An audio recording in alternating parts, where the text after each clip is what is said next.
Now let us discuss the operation on determinant. मैंने थोड़ा सा लास्ट वीडियो में बताया था, अब यहाँ फिर से मैं एक्सप्लेन कर देती हूँ। थोड़ा सा स्टार्टिंग से ले लेते हैं, ऑपरेशंस डिटर्मिनेंट पे कैसे लगते हैं। पहला ऑपरेशन है, आप किसी भी दो रो को इंटरचेंज कर सकते हो। ये मैंने इसका एग्जाम्पल भी देकर आपको बताया था। ऐसे ही किसी भी दो कॉलम को भी आप इंटरचेंज कर सकते हो। ठीक है, सी आई का मतलब कोई भी कॉलम है, C1 C2 C3, इसलिए मैंने जनरली लिख दिया सी आई। आई मीन्स 1 2 3 कुछ भी हो सकता है। ऐसे ही जे का मतलब भी कुछ भी हो सकता है। ठीक है, तो चेंज करना और दो कॉलम को इंटरचेंज करना, कैसे इंटरचेंज करते हैं ये मैंने एग्जांपल लिख रखा है कि जैसे आप C2 और C3 सेकंड कॉलम और थर्ड कॉलम को आपस में इंटरचेंज कर सकते हो। ऐसे ही फर्स्ट और थर्ड रो को इंटरचेंज कर सकते हो। ज़रूरी नहीं है फर्स्ट और थर्ड को, फर्स्ट और सेकंड को भी कर सकते हो। अब इसका एक एग्जांपल ले लेते हैं। मैंने यहाँ पर एक डिटर्मिनेंट लिया है।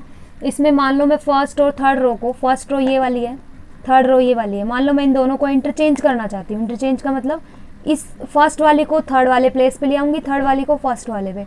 ठीक है, तो इसके लिए ऑपरेशन ऐसे लिखेंगे, R1 R3 और बीच में क्या लगाएंगे, इंटरचेंज का साइन। दोनों तरफ एरो लगाना है ये। ठीक है, तो ये इंपॉर्टेंस है इसकी, इस नोटेशन की। तो ये ऐसे नहीं कि कुछ और लिख दो, आप जो है वैसे ही लिखना है जैसे बताया गया है।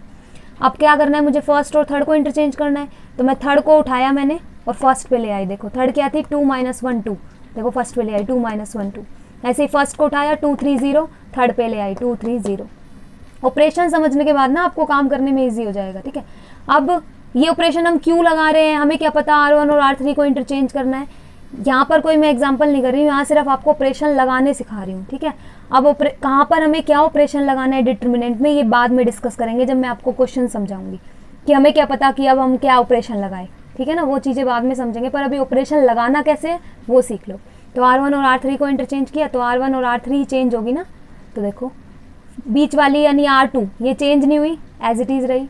ये मैंने रेड से इसीलिए लिखा है ताकि इसलिए बताने के लिए कि मैं R1 और R3 चेंज होगी, ऑब्वियसली बात है क्योंकि ये दोनों इंटरचेंज हो रहा है। अब मान लो आप C2 और C3 को इंटरचेंज करना चाहते हो, सेकंड कॉलम और थर्ड कॉलम को, इसमें नहीं, जो आपका आंसर आया इसी में करना चाहते हो आप। इस तरीके से हम काम करेंगे, जो डिटर्मिनेंट आया उसी पे ऑपरेशन लगाते जाएंगे। ठीक है, अब ये आ गया मेरा, वो खत्म, ये आ गया। अब इस पे ऑपरेशन लगाना है क्या, ये वाला C2 और C3 यानी सेकंड कॉलम और थर्ड कॉलम को इंटरचेंज करना है। सेकंड कॉलम कौन सी है, ये, ठीक है, ये वाली है। थर्ड कॉलम कौन सी है, ये।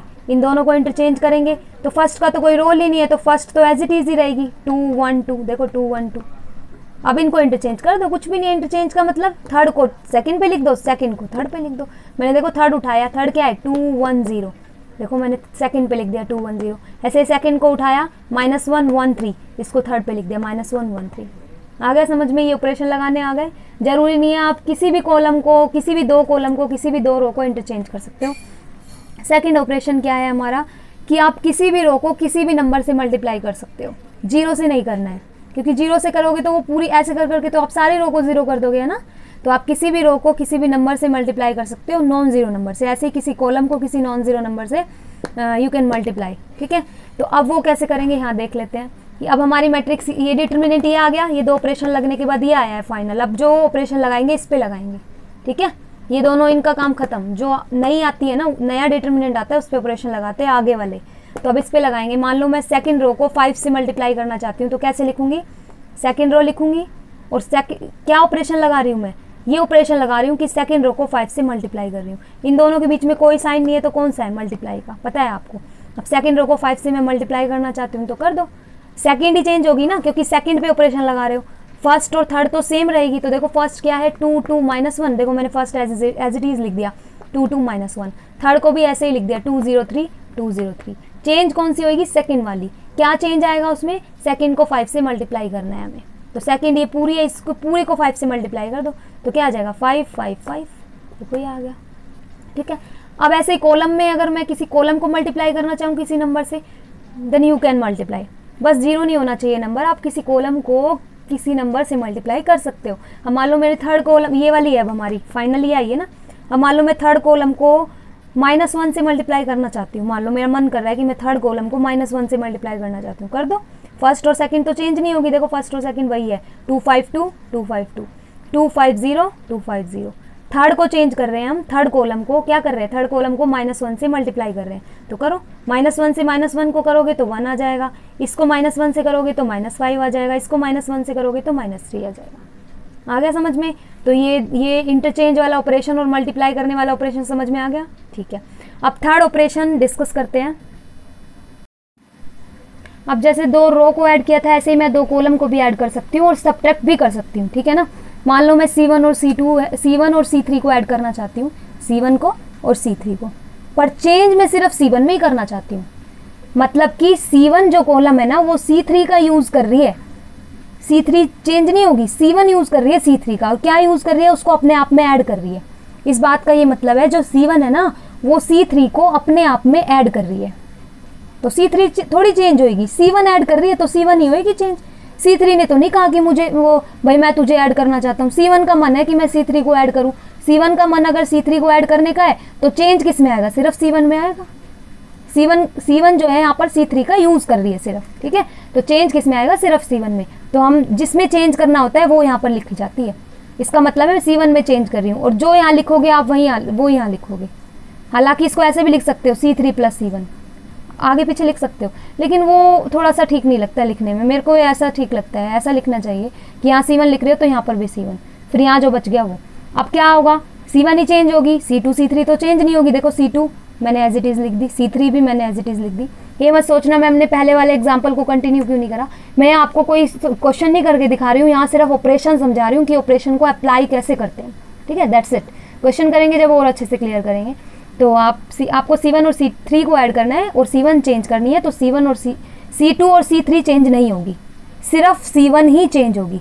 तो C1 को चेंज करो, क्या करोगे, C1 में C3 ऐड करोगे, तो इस तरीके से करोगे ना, ये C1 है ये C3, इसमें ऐड करो तो सामने वाले एलिमेंट ऐड होंगे, 2 है, ठीक है, तो 2 में 1 को ऐड करो तो 2 + 1, 5 में ऐड करोगे -1 को, तो 5 में ऐड करोगे -5 को, 2 में ऐड करोगे -3 को, -3 है ये, ठीक है, ये -3 है, ठीक है ना।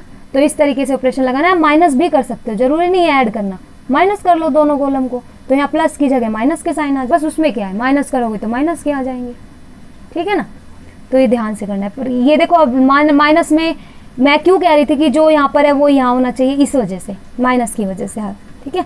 और भी बहुत चीज़ें होती है, तो यहाँ पर जो आप यहाँ लिखोगे वही यहाँ लिखना चाहिए आपको, लॉजिकल यही बात होती है कि जो यहाँ लिख रहे हो वो यहाँ लिखो, क्योंकि ऐसा तो नहीं होता ना, आपको पता है ना 2 - 3 3 - 2 ये बराबर होता है, कभी नहीं होता, माइनस में फ़र्क आ जाता है। इसलिए जब भी आप यहाँ से जो भी यहाँ लिखो वो यहाँ पर लिखो, बाकी जो बच गया वो यहाँ लिखो, ठीक है, आ गया समझ में। तो इस तरीके से हम एडिशन और सब्ट्रैक्ट कर सकते हैं 2 रो को 2 कॉलम को। अब आपका मन कर रहा है, मैं तो जैसे मान लो आपका मन कर रहा है, मेरी जो फर्स्ट रो है, अब जैसे 2 रो को हमने ऐड किया था, ऐसे आप 3 रो को ऐड कर सकते हो, उसमें क्या है, यहाँ प्लस लगा दो यहाँ माइनस लगा दो, ठीक है। तो आप, लेकिन ये चीज़ सेम होनी चाहिए, ध्यान रखना। और यहाँ से मुझे क्या पता लग रहा है, चेंज किस में आएगा, R1 में आएगा, R2 में आएगा या R3 में आएगा, बताओ। R1 में आएगा, क्योंकि मैंने R1 लिखा है, जो यहाँ लिखूंगी ना उसी में चेंज आएगा, ठीक है। R1 क्या करना चाहता है, R1 चाहता है कि मैं R2 और R3 को अपने अंदर ऐड कर लूँ, तो R1 चाहता है ना, तो जो चाहता है वही उसी में ही चेंज आएगा। R1 चाहता है तो R1 में ही चेंज आएगा, ठीक है। R2 और R3 में चेंज नहीं आएगा, तो R2 और R3 को देखो मैंने एज इट इज रखा, 5 5 5 5 5 -5 2 0 -3, ठीक है। चेंज किस में आएगा, सिर्फ R1 में। क्या चेंज आएगा, R1 जो है ना वो R2 और R3 को अपने अंदर ऐड कर लेगी। कैसे, देखो 2 + 5 + 2, देखो मैंने लिखा 2 + 5 + 2, क्योंकि R1 का एलिमेंट है, ये R2 और R3 दोनों को ऐड करना चाहता है, तो मैंने लिख दिया 2 + 5 + 2। ऐसे ही करो 2 + 5 + 0, फिर 1 + -5 1 + -5 + -3, इसको तो आप सोल्व कर लोगे बाद में। तो ये ऑपरेशन ये कहता है।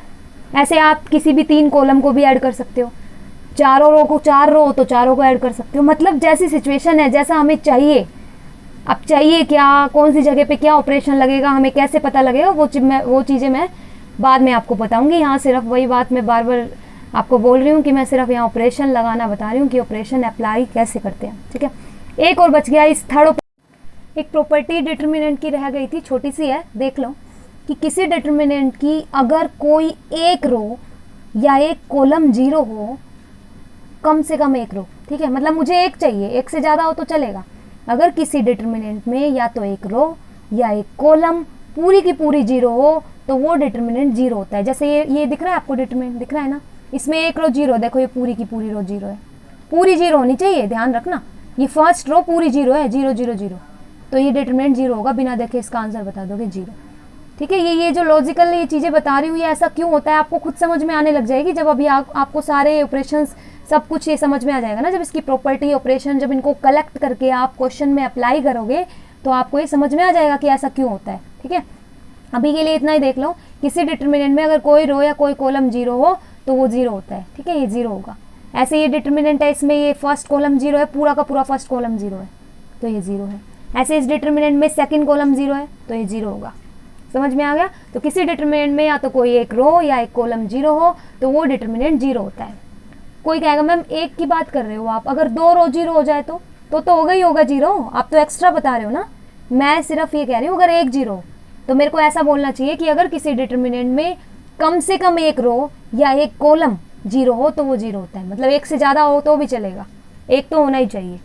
अब मैं एक ऑपरेशन जो सबसे मेन है वो आपको यहाँ बताना चाह रही हूँ। जैसे आपका डिटरमिनेंट है, पता है हम क्या करते हैं डिटरमिनेंट में, जब इसको सॉल्व करते हैं ना, आगे बताऊंगी, हम ज़्यादा से ज़्यादा जीरो क्रिएट करने की कोशिश करते हैं इसमें। ठीक है, ताकि ये ईजी हो जाए। अब देखो मेरे को यहाँ डिटरमिनेंट दिख रहा है, इसमें मुझे दिख रहा है सेकंड और थर्ड रो में एक फ़र्क है। अगर यहाँ 2 2 2 होता ना, सेकंड रो में 2 2 2 होता तो मैं क्या करती, फर्स्ट में से सेकंड रो माइनस कर देती, है ना। मान लो यहाँ पर मेरा होता 2 2 2, सेम हो गई ना दोनों रो। वैसे तो दोनों रो सेम होने के बाद आप वैसे भी डायरेक्ट भी बोल सकते हो जीरो होता है ना। वो क्यों बोला जाता है जीरो, उसका कारण ये है, देखो यहाँ बता रही हूँ मैं आपको। जब दो रो या दो कॉलम सेम हो जाए तो वो डिटरमिनेंट जीरो क्यों होता है वो बता रही हूँ आपको। मान लो यहाँ 2 2 2 होता तो क्या करते आप, R1 में से R2 माइनस कर देते तो यहाँ 0 0 0 बन जाता, है ना। जैसे में क्या, देखो इस डिटरमिनेंट की तरफ देखो, ये वाला दिख रहा है, फर्स्ट और सेकंड रो सेम है तो आप डायरेक्ट जीरो बोल सकते हो, लेकिन ऐसा क्यों होता है वो बता रही हूँ। आपने देखा फर्स्ट और सेकंड रो सेम है, भिड़ते ही आप कौन सा ऑपरेशन लगाओगे, R1 माइनस R2। क्यों? क्योंकि आपको पता है R1 में से जब R2 में माइनस करूंगी तो ये पूरी जीरो बन जाएगी, और आपको पता है एक रो कोई भी जीरो बन जाए तो पूरा डिटरमिनेंट जीरो होता है। और ऐसा क्यों होता है ये भी बाद में बताऊंगी, अभी यहाँ तक देख लो आप। ठीक है, ठीक है। तो अब मेरे को यहाँ से आइडिया लगा कि R1 में से R2 माइनस कर दूंगी, क्योंकि दोनों सेम है तो जब R1 में से R2 माइनस करूंगी, आप कहोगे मैं R1 पे लगाऊं या R2 पे, चेंज किसको करूं, आपकी मर्जी है, चाहे R1 को चेंज कर लो या R2 को। R1 को चेंज करोगे तो R1 के प्लेस पे 0 0 0 आ जाएगा, R2 को चेंज करोगे R2 लिखोगे, R2 माइनस R1 लिखोगे तो R2 के प्लेस पे 0 0 आ जाएगा। मतलब एक रो जीरो हो जाएगी, कोई सी भी हो चाहे, तो वो डिटरमिनेंट क्या हो जाएगा, जीरो। अब देखो ये वाला डिटरमिनेंट दे रखा है मुझे, ठीक है। इसमें फर्स्ट रो क्या है 2 2 2, सेकंड रो क्या है 1 1 1। अब सेकंड रो भी 2 2 2 होती तो R1 माइनस R2 कर देते। अब मैं क्या करूंगी, देखो क्या ऑपरेशन लगा सकते हैं, R1 में से माइनस करूंगी, R2 तो माइनस नहीं कर सकती, R2 को 2 से मल्टीप्लाई करके माइनस करूंगी। देखो ये लिखा, दो ऑपरेशन इकट्ठे कर रही हूँ। मतलब मेरा कहने का है ये ऑपरेशन लगता है यहाँ पे, ये मतलब आप किसी रो में से दूसरी रो माइनस ही नहीं कर सकते, बल्कि उस रो को मल्टीप्लाई करके भी माइनस कर सकते हो। मतलब ये ऑपरेशन लगा सकते हो आप, R1 minus lambda R2। Lambda क्या होना चाहिए, नॉन जीरो। मतलब आप R1 में से R2 माइनस करने से फायदा नहीं हो रहा ना, तो मैं क्या करूंगी, R2 को पहले 2 से मल्टीप्लाई कर दूंगी। देखो R2 को 2 से मल्टीप्लाई करा और क्या करा, फिर R1 में से माइनस कर दिया। तो आप ऐसे भी ऑपरेशन लगा सकते हो। थोड़ा ये चीज़ें समझने में टाइम लगेगा, मैं मानती हूँ। ऑपरेशन आप प्रैक्टिस करोगे तब आपको धीरे धीरे समझ में आने लगेगा।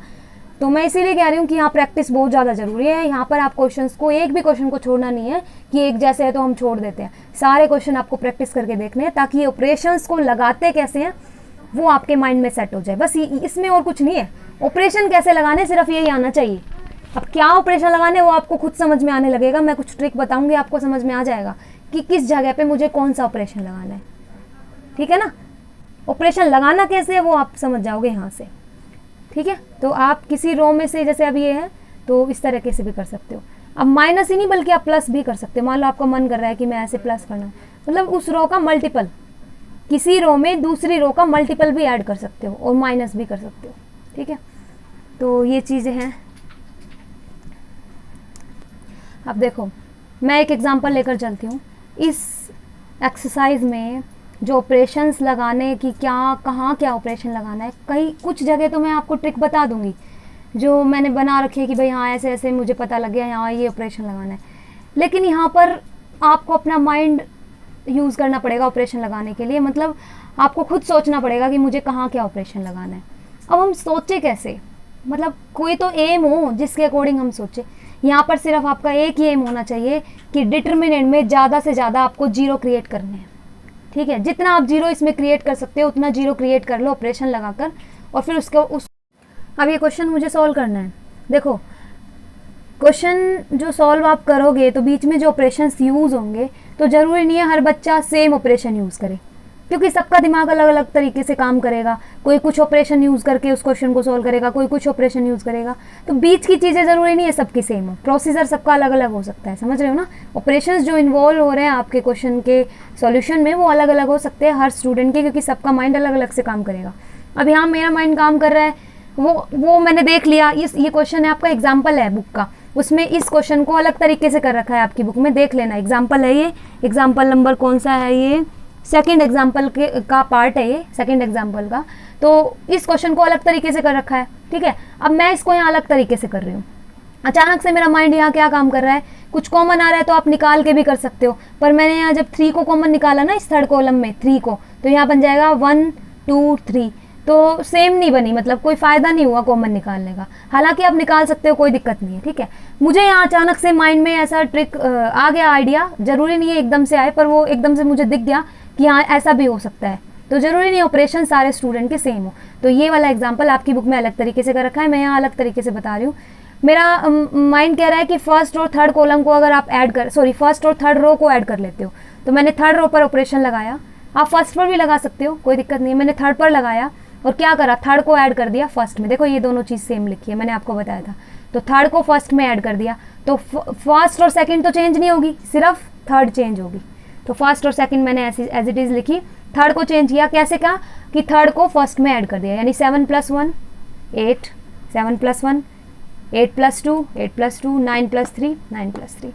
ऐसा मैंने क्यों किया, मैंने अपने मन में करके देख लिया था कि मैं इसमें इसको ऐड कर लूँगी, फिर कॉमन निकाल लूँगी, तो ऐसे ऐसे काम हो जाएगा। तो कुछ चीज़ें आपको इसको मन में करनी पड़ेगी, समझ रहे हो ना। तो वो पावर अच्छी होनी चाहिए कि ये, क्योंकि छोटे छोटे क्वेश्चन आएंगे, ज़्यादा टफ नहीं आएंगे, तो इन चीज़ों को आप अपने मन में कर सकते हो कि मैं अगर ऐसा कर दूँ तो कैसे होगा। अब वो चीज़ें एकदम से नहीं आएगी, तो आपको मतलब अपने ऊपर प्रेशर नहीं डालना है, डरना नहीं है कि भाई ये क्वेश्चन तो मेरे से हो ही नहीं रहा, मैम ने तो इतनी जल्दी सोच लिया, मैं कैसे जल्दी सोचूं। वो प्रैक्टिस से होता है, जब आप धीरे धीरे प्रैक्टिस करोगे तो आप भी ऐसे सोचने लगोगे, है ना। तो कुछ चीज़ें हैं कि आपको कुछ ऑपरेशन देखने पड़ेंगे, कुछ सॉल्यूशन देखने पड़ेंगे, वहाँ से आपको समझ में आने लगेगा कि इसने ये ऑपरेशन क्यों लगाया, ठीक है। उसके बाद आपको समझ में आ जाएगा कि मुझे क्या करना है। बस मेन एम यहाँ पर क्या होगा कि ज़्यादा से ज़्यादा जीरो क्रिएट करना है। ये बात आप अपने माइंड में सेट कर लो, वहाँ कहीं फंसोगे नहीं। अगर आपको एग्जाम में ऑपरेशन समझ नहीं आता है ना मैं क्या लगाऊं, तो वहाँ जीरो क्रिएट करने की कोशिश करो कैसे भी करके, ठीक है। अब देखो R1 और R3 को ऐड किया तो ये आ गया। अब देखो इसको सॉल्व कर लो, 8 आ गया, 10 आ गया, 12 आ गया। अब देखो यहाँ से मैंने कॉमन निकाला, क्या 2 कॉमन निकाल लिया, तो क्या हो गया 4 5 6, 2 4 = 8, 2 5 = 10, 2 6 = 12, ये आ गया ना। अब देखो ये सेकंड और थर्ड रो सेम आ गई, सेकंड रो और थर्ड रो सेम आ गई। ये मैंने मन में करके देख लिया था कि अगर थर्ड को फर्स्ट में मैं ऐड करूं तो इस तरीके से हो जाएगा, फिर मैं कॉमन ले लूँगी और ये सेकंड और थर्ड सेम हो जाएगी। और अब ये सेम होने के बाद आप बोल सकते हो जीरो, पढ़ा हुआ है आपने, कोई भी 2 रो या 2 कॉलम सेम हो, है ना। तो इस तरीके से कुछ क्वेश्चन है, इसको दूसरे तरीके से कर रखा है, वो भी सही है तरीका, सबका अपना तरीका सही है, बस ऑपरेशन गलत तरीके से नहीं लगाना है, सही लगाना है, ठीक है। समझ में आ गई ना बात। अब देखो एक ये क्वेश्चन है आपकी बुक में, ये क्वेश्चन है, यहाँ मुझे दिख रहा है ये जो टर्म है मुझे नहीं पता क्या है, ये इस कॉलम में से, थर्ड कॉलम में से ये चीज़ को मारा रहे, क्या ABC। मैंने ABC लिया बाहर, तो देखो यहाँ क्या बचेगा 1, यहाँ भी क्या बचेगा 1, यहाँ भी क्या बचेगा 1। देखो ये तो सेम ही रहेंगी, फर्स्ट और सेकंड सेम रहेगी, थर्ड में से कॉमन ले रहे हो आप, क्या ABC, तो आप यहाँ 1 1 1। अब 2 कॉलम सेम हो गए तो आंसर क्या आएगा 0, ठीक है। अब देखो एक टाइप है जो मेरी खुद की क्रिएट की हुई है, ये मैं आपको बता रही हूँ। हालांकि मैंने अभी बताया था यहाँ कोई ट्रिक नहीं होती है, खुद सोचना होता है, लेकिन ये 2 टाइप से जो आपकी बहुत हेल्प करेगी और ऐसे क्वेश्चन एग्जाम में आते हैं, बहुत इंपॉर्टेंट क्वेश्चन है ये। पर यहाँ पर फिक्स ऑपरेशन है, मतलब भिड़ते ही आपको सोचने की जरूरत नहीं है, यहाँ ये ऑपरेशन लगेंगे हमेशा। किस में टाइप का कैसे पता लगेगा, आपको एक डिटर्मिनेंट मिलेगा 3/3 का या 4/4 का, कोई भी डिटर्मिनेंट मिले, उसमें आपको किसी एक कॉलम में 1 दिख जाए, 1 1 1, जैसे फर्स्ट कॉलम में या सेकंड में या थर्ड में, किसी भी एक कॉलम में पूरे में 1 दिखना चाहिए। पर जैसे यहाँ 1 1 1 दिख रहा है ना, देखो और क्वेश्चन जैसे आपका ये वाला क्वेश्चन दिख रहा है, इसमें कॉलम में देखो फर्स्ट कॉलम में दिख रहा है ना 1 1 1, तो ये वाला क्वेश्चन इसी टाइप का है जो मैं बता रही हूँ। और कोई ऐसा क्वेश्चन जिसमें ये रहा एक क्वेश्चन जिसमें फर्स्ट कॉलम में आपको दिख रहा है 1 1 1, इसी टाइप का क्वेश्चन है ये, ठीक है। ये रहा एक क्वेश्चन जिसमें फर्स्ट कॉलम में 1 1 1 दिख रहा है, ये भी इसी टाइप का है, करेंगे इसको कैसे करना है। और कोई ऐसा क्वेश्चन, एक ये रहा, इसमें फर्स्ट कॉलम में दिख रहा है ना 1 1 1, तो इसको सब ऐसे क्वेश्चन जिसमें फर्स्ट या इसमें ये इत्तेफाक हो गया कि फर्स्ट में है, आपको सेकंड में भी 1 1 1 मिल सकता है, थर्ड में भी। मतलब अगर आपको किसी भी कॉलम में 1 1 1 दिखाई दे, चाहे वो फर्स्ट में हो या सेकंड में या थर्ड में, तो हमेशा ये ऑपरेशन लगेगा, R1 पे लगेगा और R2 पे, हमेशा ऐसे ही लगेगा। R1 पे लगाना है क्या, R1 माइनस R2, और R2 पे लगाना है R2 माइनस R3। अगला नेक्स्ट ले लो, R1 पे R1 माइनस R2, R2 पे R2 माइनस R3, ठीक है। हमेशा ये ऑपरेशन लगाना है, समझ में आ गई। तो ये क्या है, रो ऑपरेशन। अगर आपको कॉलम में 1 1 1 दिखाई दे जाए तो रो ऑपरेशन लगाना है, और हो सकता है आपको रो में दिख जाए, ऐसा क्वेश्चन भी तो मिल सकता है। ये तो आपका कॉलम में है 1 1 है ना, ये किस में है 1 1, रो में, ठीक है। तो अगर आपको कॉलम में 1 1 दिख जाए तो रो ऑपरेशन लगाना है, ये वाले फिक्स है हमेशा, R1 minus R2, R2 minus R3, दोनों पे लगा दो ऑपरेशन, ठीक है। अगर आपको रो में ये 1 1 कहाँ दिख रहा है, रो में दिख रहा है ना, रो में दिख जाए तो कॉलम लगा दो, यहाँ R की जगह C करना है बस, C1 माइनस C2, C2 पे लगा के C2 माइनस C3। तो ये दो ऑपरेशन है जो फिक्स है हमेशा। अगर आपको कॉलम में 1 1 दिख जाए, चाहे फर्स्ट में या सेकंड में या थर्ड में, किसी भी कॉलम में अगर 1 1 दिख जाए, एक भी एलिमेंट दूसरा नहीं होना चाहिए, 1 1 1 दिख जाए, तो आप ये ऑपरेशन लगा सकते हो। R1 मतलब कॉलम में दिखे तो रो ऑपरेशन लगा दो, रो में दिखे, जैसे रो में दिख रहा है 1 1 1 1 1 1, मान लो यहाँ भी हो सकता है, यहाँ भी हो सकता है, तो आपको कॉलम ऑपरेशन लगाना है और हमेशा यही वाले लगाने हैं। आ गया समझ में।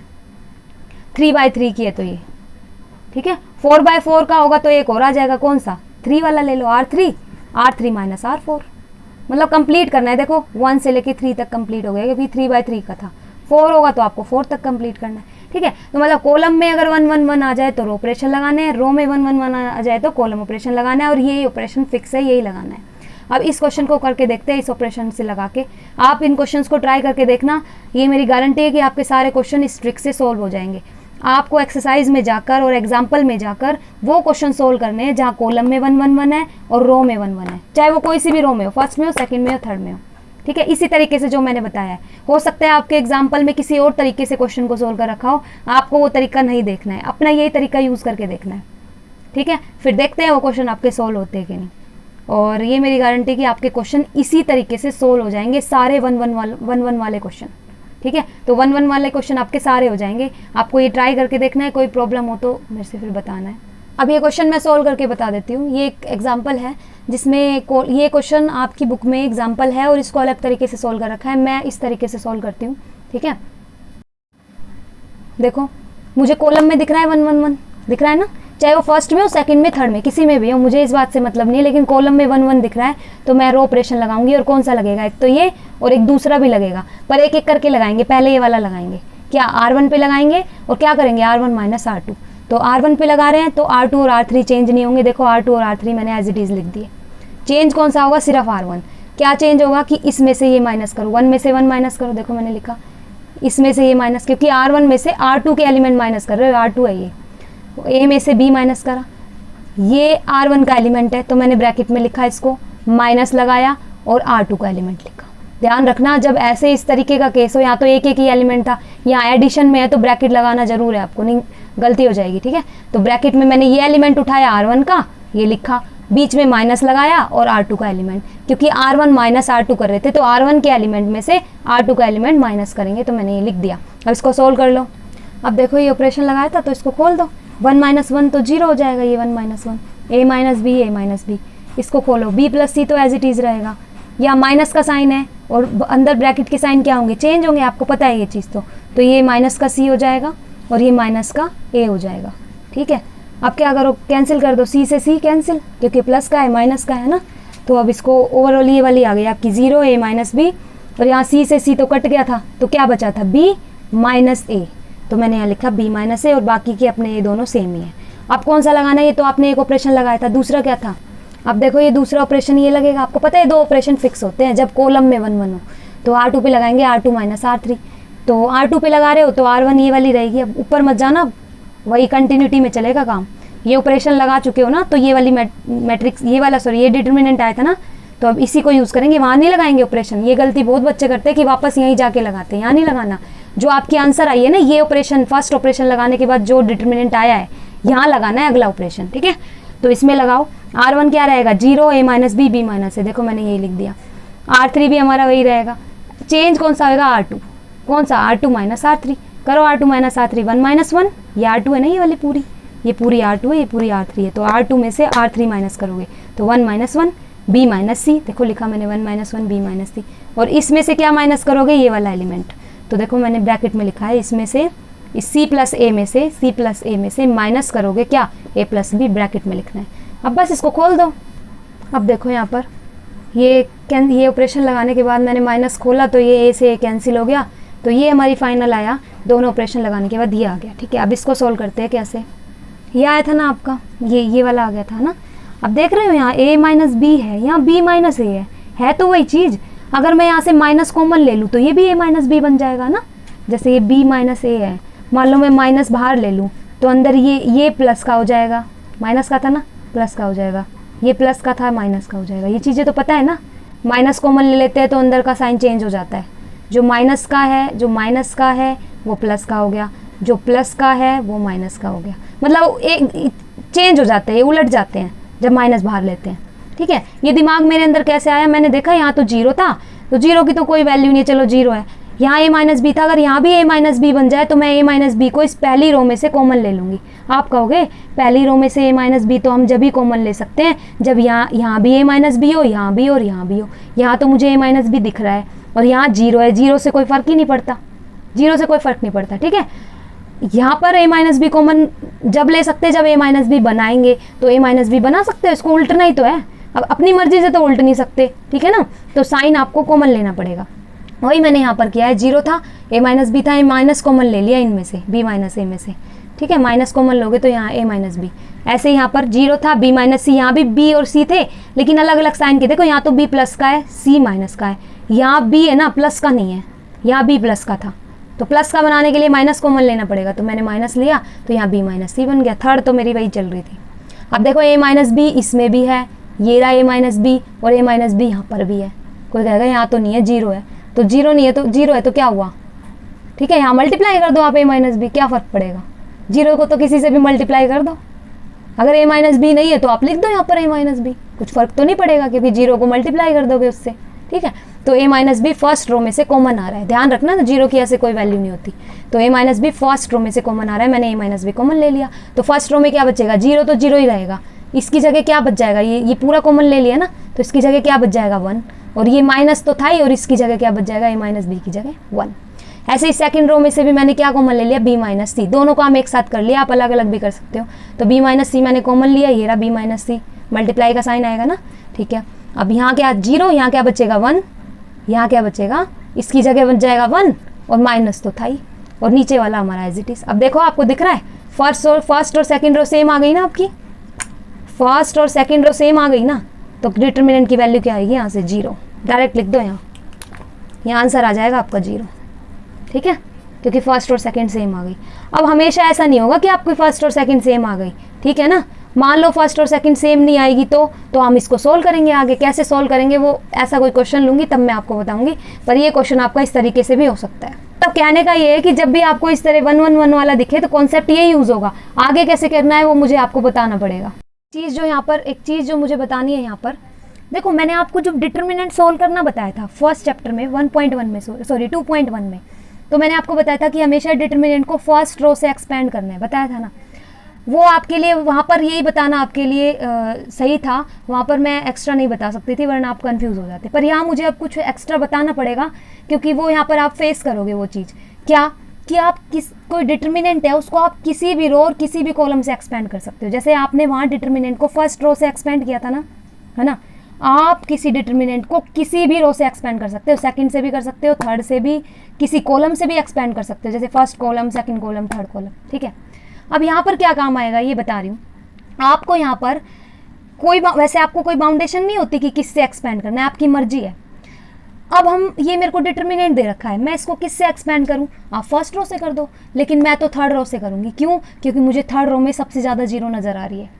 तो आप किसी डिटरमिनेंट को उस रो या उस कॉलम से एक्सपेंड करो जिसमें आपको सबसे ज़्यादा 0 नज़र आए। अब मुझे दिख रहा है कि थर्ड रो में सबसे ज़्यादा 0 है, 0 0, 2 जीरो है ना थर्ड रो में, सबसे ज़्यादा जीरो है थर्ड रो में, तो मैं इस डिटर्मिनेंट को एक्सपैंड करूँगी थर्ड रो से। कैसे, देखो कैसे करना है। लेकिन आपको एक चीज़ और बता देती हूँ, इवन और ऑड प्लेस का पता है ना, मैंने बताया था, बस उसका ध्यान रखना है, फिर कुछ दिक्कत नहीं आएगी। देखो थर्ड रो से करना है ना एक्सपैंड, चलो करते हैं। थर्ड रो से क्यों कर रही हूँ मैं बता रही हूँ, क्यों, क्योंकि यहाँ सबसे ज़्यादा जीरो है, तो जहाँ सबसे ज़्यादा जीरो होंगे उसी से एक्सपैंड करेंगे, चाहे वो कॉलम हो या रो हो। अब थर्ड रो से एक्सपैंड करने के लिए क्या करते थे हम, वहाँ पर जिससे एक्सपैंड करते थे वो एलिमेंट एक एक करके लेते थे। पहले मैं क्या करूँगी, ये थर्ड रो यानी इस एलिमेंट, इसका और इसका, इन तीनों एलिमेंट का यूज़ करूँगी थर्ड रो का। तो इस एलिमेंट को उठाऊंगी 3 को, लिखा है यहाँ पर, ठीक है। अब 3 कौन सा है, 3 1 प्लेस ही तो है, ये कौन सा प्लेस है, इवन प्लेस है। 3 और 1 को ऐड करो, क्या बचेगा 4। 4 क्या होता है, इवन नंबर, तो ये इवन प्लेस है, इसलिए 3 जो था वैसा का वैसा लिखा। अब क्या करोगे, 3 की लाइन में ये छुपा लोगे, है ना, 3 की लाइन में ये छुपाओगे और ये छुपाओगे। 3 जिस रो और जिस कॉलम में वो छुपा लो आप। 3 इस कॉलम में ये छुपा लिया, 3 इस रो में ये छुपा लिया, बचा कौन सा, ये पोर्शन बच गया ना, ये वाला 1 1 माइनस 1 1, देखो मैंने लिख दिया 1 1 माइनस 1 1। अब आएंगे हम इस पे, जब भी जीरो आता है ना बात वहीं खत्म, आगे करने की जरूरत नहीं है। यहाँ से जीरो ही मिलेगा क्योंकि आंसर आपको, इससे भी जीरो ही मिलेगा, तो आगे करने की जरूरत नहीं है। लेकिन अगर मान लो जरूरत पड़ जाती तो कैसे करते, मान लो यहाँ 1 होता जीरो की जगह, मान लो थोड़ी देर के लिए, मान लो यहाँ पर मेरा 1 है थोड़ी देर के लिए, ठीक है। तो क्या करेंगे, कौन सा प्लेस है, 3 1 था ना ये वाला, ये पता है ना 31 वाली लाइन आती है, 3 1 था, ये 3 2 है ना, 3 2 कौन सा प्लेस हो गया, ओड, क्योंकि 3 और 2 को ऐड करो 5, 5 क्या होता है ओड नंबर, तो ये ओड प्लेस है, इसलिए इसका साइन चेंज होके आएगा यहाँ पर, देखो है ना, बताया था आपको। फिर क्या करेंगे, इसका कॉलम कौन सा है, ये इसका कॉलम कौन सा है ये, और इसकी रो कौन सी है ये, तो ये छुपा लो एक तो, और एक ये छुपा लो, बचे कौन सा, देखो ये छुपाओगे। रो तो हमेशा यही छुपेगी, क्योंकि जिससे आप एक्सपैंड करोगे ना वो हमेशा छुपेगी। आप थर्ड रो से एक्सपैंड कर रहे हो तो थर्ड तो हमेशा छुपेगी। अब कॉलम अलग अलग चेंज होगा, तो इसका कॉलम ये छुपा लो, तो क्या बचेगा 1 1 2 माइनस 1, देखो लिख दिया 1 1 2 माइनस 1।